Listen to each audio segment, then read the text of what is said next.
હવે સમાચારોમાં તરફ આપણે આગળ વાત કરીએ તો રામકૃષ્ણ મિશનના સંતોનું 2 દિવસીય રાષ્ટ્રીય સંમેલન સ્વામી વિવેકાનંદ દ્વારા શરૂ કરવામાં આવ્યું હતું। ત્યારે આ મિશનના રાષ્ટ્રીય ઉપાધ્યક્ષ દિવ્યાનંદજી મહારાજ માઉન્ટ આબુ પહોંચ્યા અને તેમનું ભવ્ય સ્વાગત કરવામાં આવ્યું। સ્વામી વિવેકાનંદ 1891માં માઉન્ટ આબુ આવ્યા હતા અને ઘણા મહિનાઓ સુધી ત્યાં રહ્યા હતા।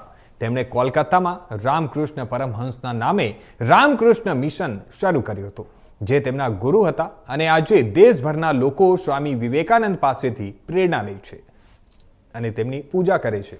પ્રથમ વખત માઉન્ટ આબુમાં મિશનનું રાષ્ટ્રીય સંમેલન યોજાઈ રહ્યું છે અને જેમાં ભારત અને વિદેશના ઘણા સંતો જે મિશન સાથે સંકળાયેલા છે તેઓ માઉન્ટ આબુ પહોંચ્યા છે।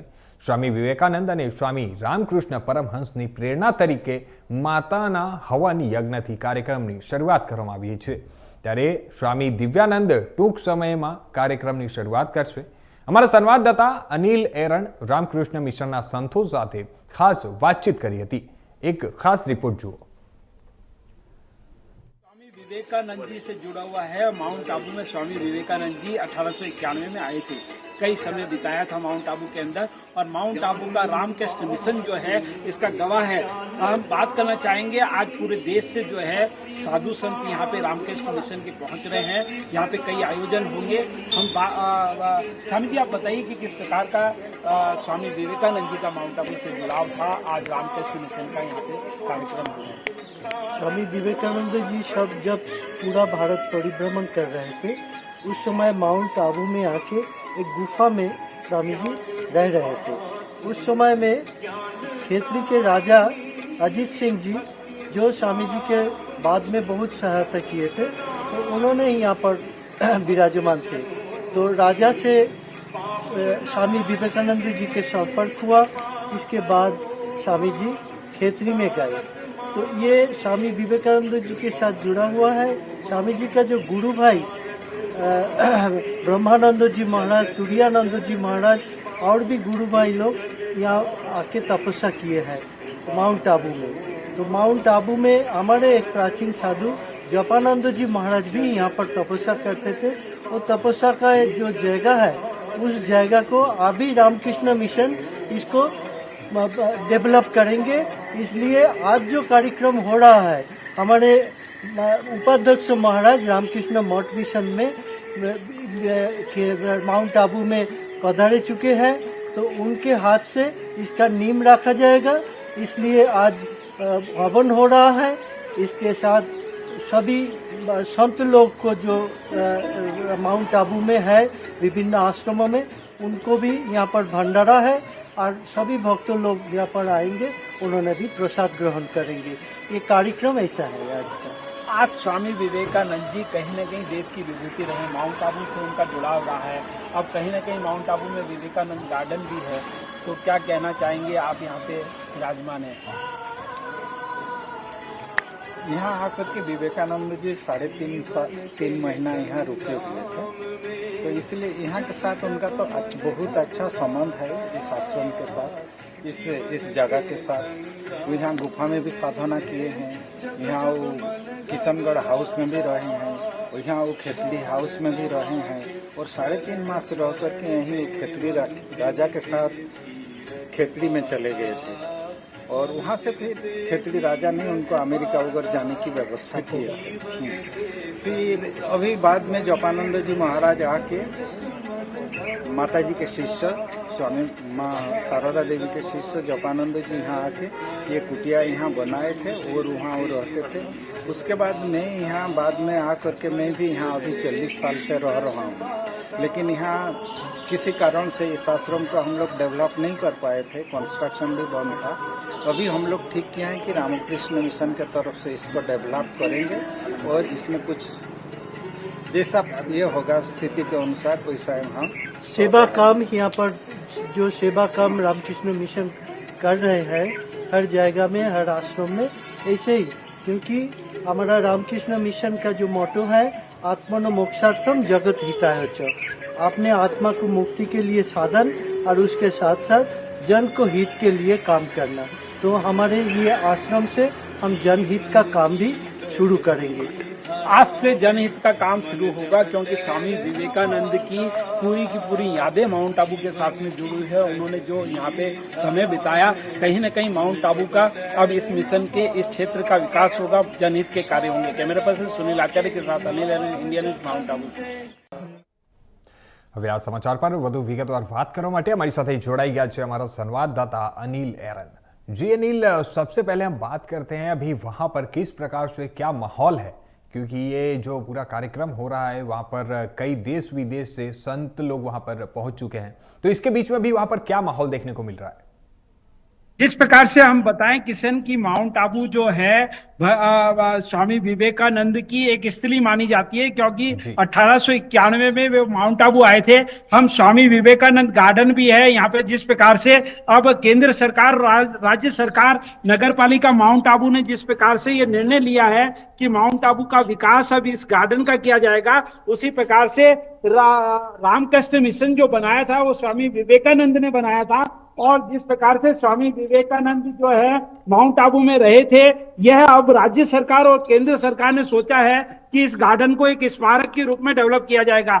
यही इसी के जिस प्रकार से माउंट आबू में 35 साल से विकास रुका हुआ था, तो कहीं ना कहीं अब जो विकास की घड़ी शुरू हुई है, तो पर्यटन मंत्री भी अभी राजस्थान, जिस प्रकार से केंद्रीय पर्यटन मंत्री माउंट आबू में आए थे, उन्हें भी ये बताया गया है कि हम किस प्रकार से स्वामी विवेकानंद की स्मृतियों को, उनकी जो गुफा थी उसको, गार्डन जो स्वामी विवेकानंद का गार्डन जो हम बता रहे हैं उसको विकसित किया जाएगा। नगर पालिका माउंट आबू भी उसे विकसित करेगी, राज्य सरकार और केंद्र सरकार मिलके इसमें बजट पारित करेगी।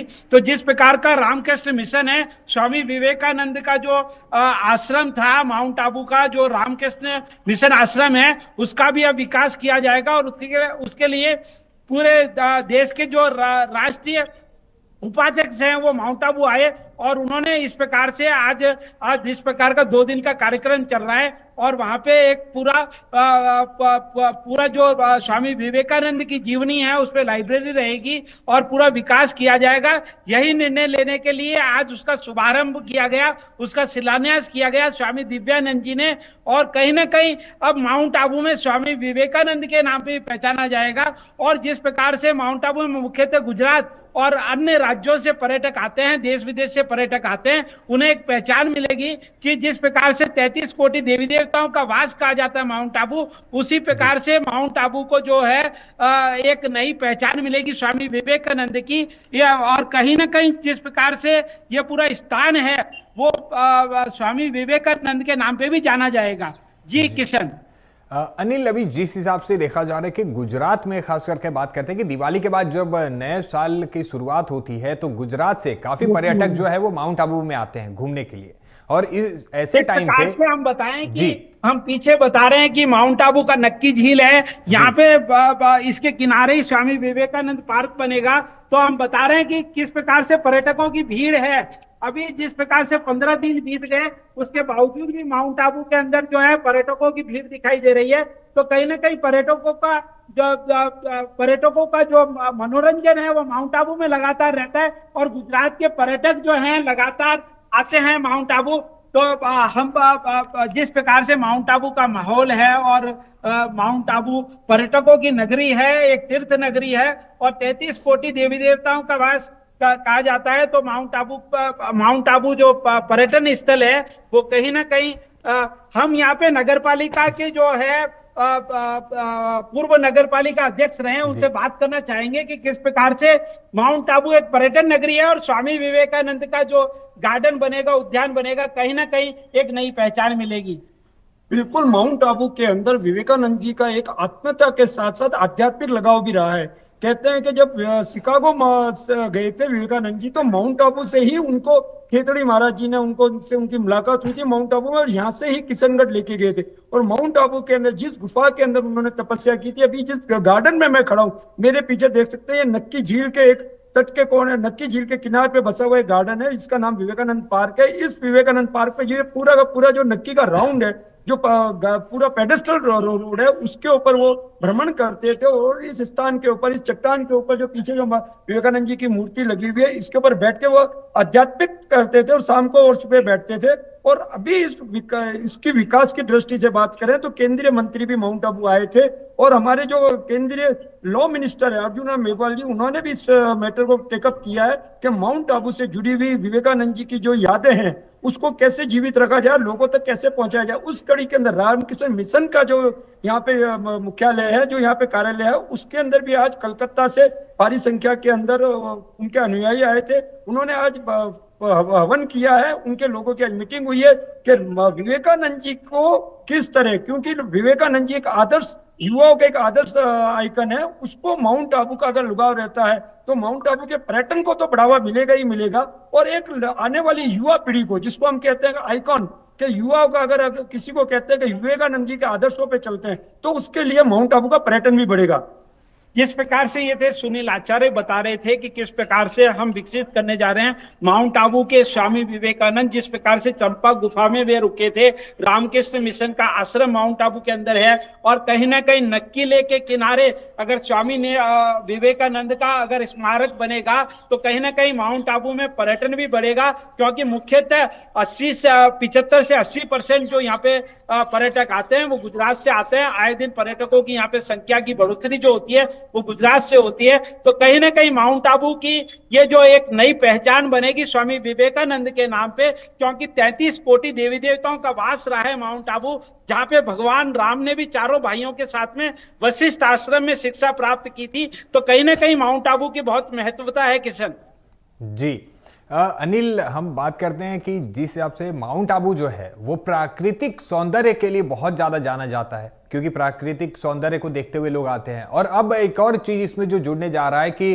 जो आध्यात्मिक तरीके से इसमें लोग वहां पर खास करके जो लोग पर्यटक आते हैं वो आध्यात्मिक भी कुछ जानकारियां ले सकते हैं। वहां पर ये सारे गार्डन डेवलप होने से उनको और भी ज्यादा एक आकर्षण का केंद्र बनेगा। इसको लेकर आपका क्या कहना है? जिस प्रकार से किशन हम बताएं कि माउंट आबू एक आध्यात्मिक स्थली है, 33 कोटि देवी देवताओं ने माउंट आबू में वास किया है, भगवान शिव की उपनगरी है, उसी के साथ में आध्यात्मिक जो ब्रह्मा कुमारी है वो अंतर्राष्ट्रीय हेडक्वार्टर माउंट आबू के अंदर है। जिस प्रकार से जो इनके दादा लेखराज थे जो प्रजापिता ब्रह्मा के नाम से जाने जाते हैं, तो उससे भी पूरे देश और विश्व जहाँ पे इनकी शाखाएं हैं वहां पे पूरे के पूरे देश से लोग आते हैं।